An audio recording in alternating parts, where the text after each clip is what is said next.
Excel PU college ಗುರುವಾಯಿನಕೆರೆ, ಕರ್ನಾಟಕದ number 1 PU college. Admissions open now.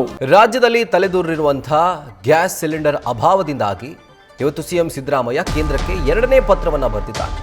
ಆದರೆ ಈ ಪತ್ರದಲ್ಲಿ ತಮ್ಮ ಅಸಹಾಯಕತೆಯನ್ನು, ಹೆಲ್ಪ್ಲೆಸ್ನೆಸ್ ಅನ್ನು ತೋರಿಸಿಕೊಂಡಿದ್ದಾರೆ.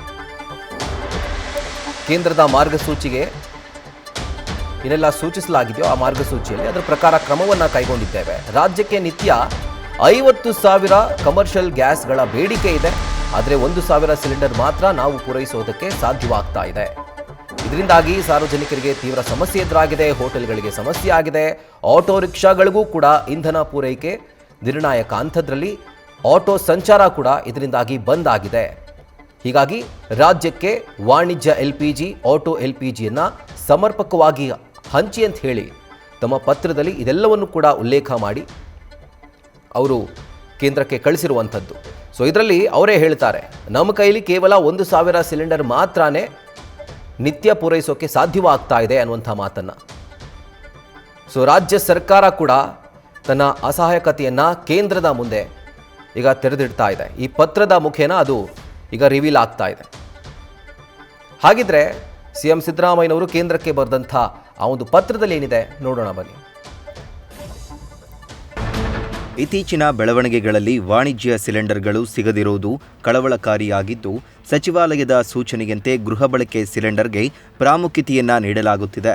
ಭಾರತ ಸರ್ಕಾರ ನೀಡಿರುವ ಮಾರ್ಗಸೂಚಿಗಳ ಅನ್ವಯ ಕರ್ನಾಟಕ ಸರ್ಕಾರವು ಪರಿಸ್ಥಿತಿಯನ್ನ ನಿಭಾಯಿಸುವ ನಿಟ್ಟಿನಲ್ಲಿ ಅಗತ್ಯ ಸೇವೆಗಳಿಗೆ ಸಿಲಿಂಡರ್ ಮೀಸಲು ಇಡಲು ಅಗತ್ಯ ಕ್ರಮಗಳನ್ನು ತೆಗೆದುಕೊಳ್ಳಲಾಗಿದೆ. ಆದರೆ ಹೋಟೆಲ್, ರೆಸ್ಟೋರೆಂಟ್, ಕ್ಯಾಂಟರಿಂಗ್ ಮತ್ತು PGಗಳಿಂದ 50,000 LPG ಸಿಲಿಂಡರ್ಗಳಿಗೆ ಬೇಡಿಕೆ ಇದ್ದು, ನಾವು ಕೇವಲ 1,000 ಸಿಲಿಂಡರ್ ಮಾತ್ರ ನಿತ್ಯ ಪೂರೈಸೋಕೆ ಸಾಧ್ಯವಾಗುತ್ತಿದೆ. ಇದರ ಪರಿಣಾಮವಾಗಿ ವಾಣಿಜ್ಯ ಸಿಲಿಂಡರ್ಗಳು ಸಿಗದೆ ಬಾಗಿಲು ಮುಚ್ಚುತ್ತಿರುವ ಹೋಟೆಲ್ಗಳ ಸಂಖ್ಯೆಯಲ್ಲಿ ಹೆಚ್ಚಳವಾಗುತ್ತಿದೆ.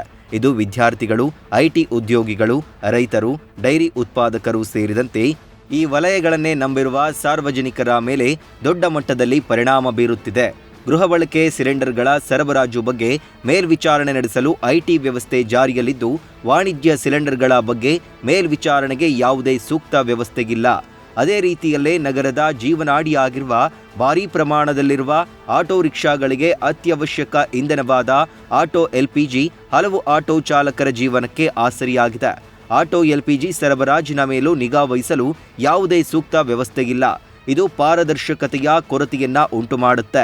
ಭಾರತಕ್ಕೆ 2 ಟ್ಯಾಂಕರ್ಗಳು ಬರಲಿವೆ ಅನ್ನೋ ಬಗ್ಗೆ ನಮಗೆ ಮಾಹಿತಿ ಬಂದಿದ್ದು, ಇದು ಸಮಸ್ಯೆಯನ್ನ ಸಾಕಷ್ಟು ಕಡಿಮೆ ಮಾಡುತ್ತೆ ಅಂತ ಹೇಳಲಾಗುತ್ತೆ. ಹೀಗಾಗಿ ರಾಜ್ಯದ ಅಗತ್ಯತೆ, ಅದರಲ್ಲೂ ಪ್ರಮುಖವಾಗಿ ಬೆಂಗಳೂರಿನ ಅವಶ್ಯಕತೆಗಳನ್ನ ಗಮನಿಸಿ ನೀವು ಮಧ್ಯಪ್ರವೇಶ ಮಾಡಿ ಕರ್ನಾಟಕಕ್ಕೆ ವಾಣಿಜ್ಯ ಸಿಲಿಂಡರ್ಗಳು ಮತ್ತು ಆಟೋ LPGಯ ಅಗತ್ಯ ಪೂರೈಕೆ ಮಾಡಲು ನಿಮ್ಮಲ್ಲಿ ವಿನಂತಿ. ನ್ಯೂಸ್ ಫಸ್ಟ್, ನಿರ್ಭೀತಿಯಿಂದ ನಿಮ್ಮ ಪರವಾಗಿ.